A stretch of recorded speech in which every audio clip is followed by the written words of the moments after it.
A reportagem que ficou pronta agora me surpreendeu o desfecho dessa história. Jorge Wilson, meu amigo, presta atenção nessa reportagem que a gente vai mostrar agora. O Jorge está aqui para conversar com a gente daqui a pouco.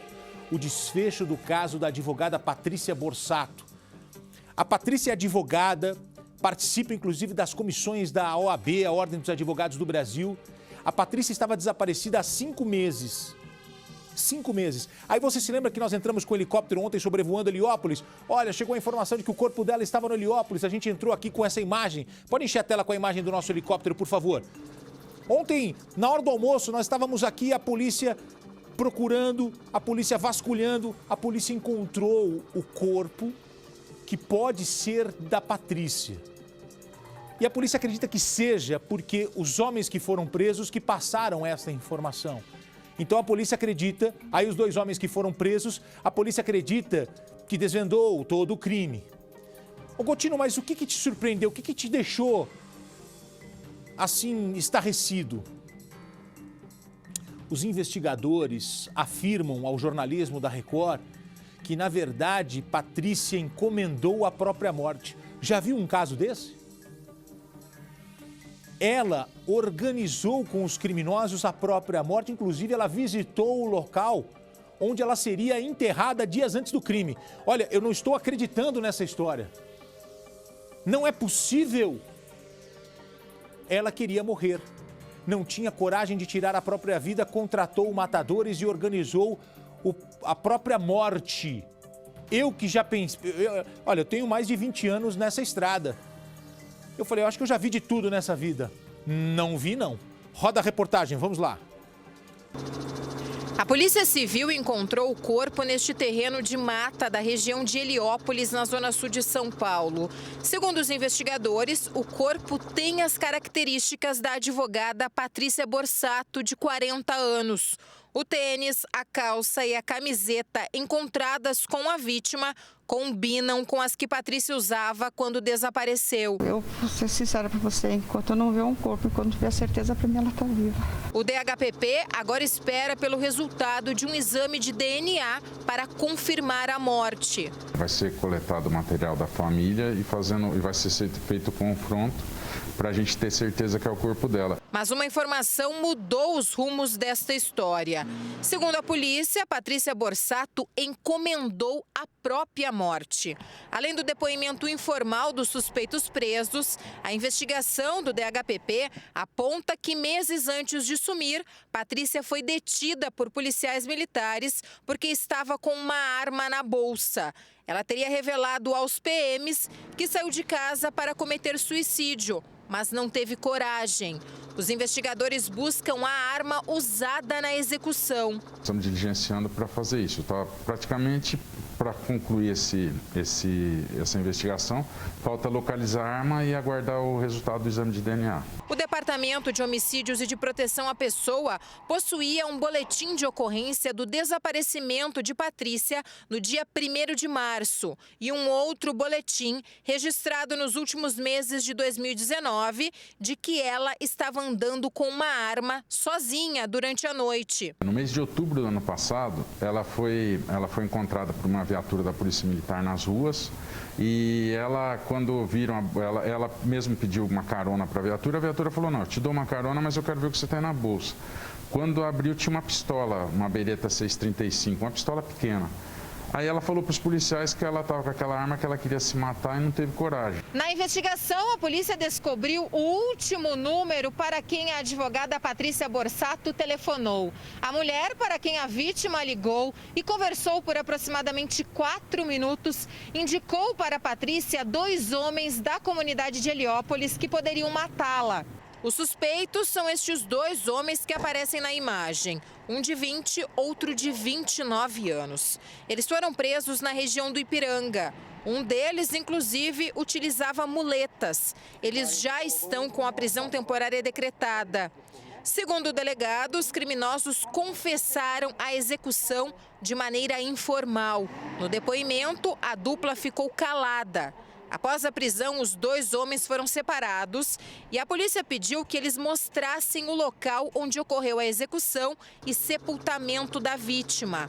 Os 2 homens indicaram o mesmo lugar. Segundo essa menina explicou, essa menina chegou lá e essa menina estava à noite lá próxima de um ponto de venda de drogas no interior da comunidade, e ela pediu para a menina se a menina conhecesse alguém que poderia vender uma arma para ela.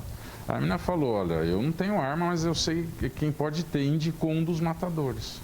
Aí parece que eles entabularam a negociação, a conversa, até que teve esse desfecho. Um dia antes do crime, os homens estiveram no local com a advogada e mostraram onde ela seria morta e enterrada. E voltaram no dia seguinte para realizar a execução.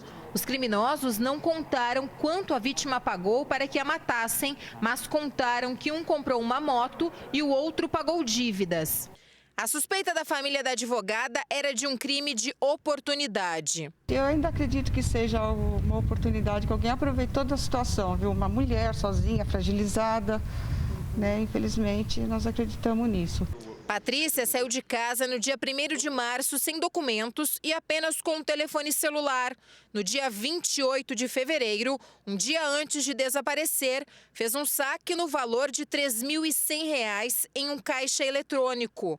A irmã diz que deu falta de mais um objeto de uso pessoal, o computador da advogada. O que nós sentimos é que nós não encontramos em momento algum, não achamos nenhuma, procuramos em Mercado Livre para ver se ela tinha vendido, foi o notebook dela que desapareceu. Acostumada a participar de eventos e dar entrevistas, Patrícia se especializou no combate à fake news, as notícias falsas que se propagam na internet. Compartilhar um conteúdo falso, muitas vezes ele pode ser condenado juntamente com o criador da notícia falsa. Uma autoridade quando o assunto é o mundo jurídico e a tecnologia. O que acontece é que a tecnologia não acompanha a lei. A lei ela é móvel, ela é parada e a tecnologia ela avança cada dia mais. Patrícia não tem filhos. Apesar de morar sozinha desde a morte da mãe, entrava em contato com os irmãos todos os dias. As visitas também eram frequentes. Segundo eles, a advogada nunca deu sinais de que poderia sumir por conta própria. Também não viajaria sem documentos. E depois de tanto tempo, o dinheiro que sacou não seria mais suficiente. Além disso, não houve gastos nos cartões de débito e crédito depois do sumiço. Foi todo o dinheiro da conta, ela rapou a conta dela. Segundo a família, de origem humilde, Patrícia tinha hábitos simples. Não gostava de eventos badalados e mantinha uma vida bem tranquila, sem grandes gastos, apesar da carreira bem-sucedida. Prestes a completar 41 anos, estava focada na carreira profissional. Fazia parte da Comissão de Direito Digital da Ordem dos Advogados do Brasil, aqui em São Paulo. Acabou tendo uma promoção social maior, né? Então, é um orgulho, sim. Temos bastante orgulho dela. Não tinha nenhum inimigo. Aliás, agora eu percebi o quanto querida ela é pelos colegas dela. Não despreze uma pessoa deprimida. Eu vi essa frase e eu achei muito interessante, porque a depressão é o último estágio da dor. Infelizmente, isso já aconteceu e nada vai trazer esta moça de volta. Porque se tivéssemos a oportunidade, antes de tudo isso, falaríamos para ela: não faça isso com a sua vida, você vai contratar pessoas para tirar a sua própria vida. A polícia acredita nesta versão, a polícia acredita nessa história. Mas o que eu acredito é que esta moça não tinha coragem de tirar a própria vida e contratou pessoas para fazer isso. Vamos agora analisar essa situação. Que sofrimento, que dor, que vontade de deixar este lugar aqui onde nós estamos. E o que me chama a atenção é que pode existir muita gente nessa mesma condição, inclusive agora assistindo a televisão, com uma dor, com um sofrimento, com um vazio, com um rombo dentro do peito. Pessoas pobres, pessoas ricas, pessoas numa situação tranquila, pessoas no caos. O que me chama a atenção é essa dor, essa tristeza, essa angústia e, ao mesmo tempo, este silêncio, porque ela não se abre com ninguém sobre isso. As pessoas percebem no dia a dia, mas não percebem que ela pode chegar a este ponto.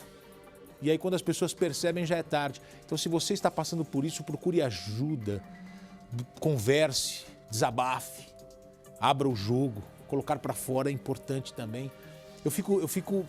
Sabe, eu estou aqui para trazer as notícias, as reportagens, mas eu me envolvo, eu sinto muito por isso. Eu sinto muito por isso, porque eu aprendi na minha vida, quando eu ia na escola dominical, que uma vida vale mais que o mundo todo.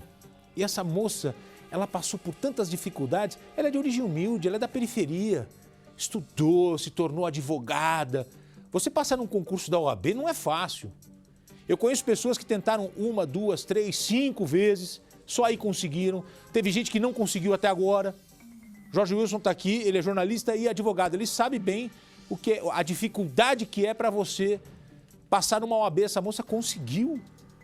Quer dizer, as coisas mais difíceis ela conseguiu, ela não conseguiu conviver com ela mesma. Antigamente era um tabu falar sobre isso na televisão. Que bom que os tempos mudaram e a gente pode conversar aqui. Então, se você está passando pela mesma situação, não faça isso. A tua vida é o teu bem mais precioso.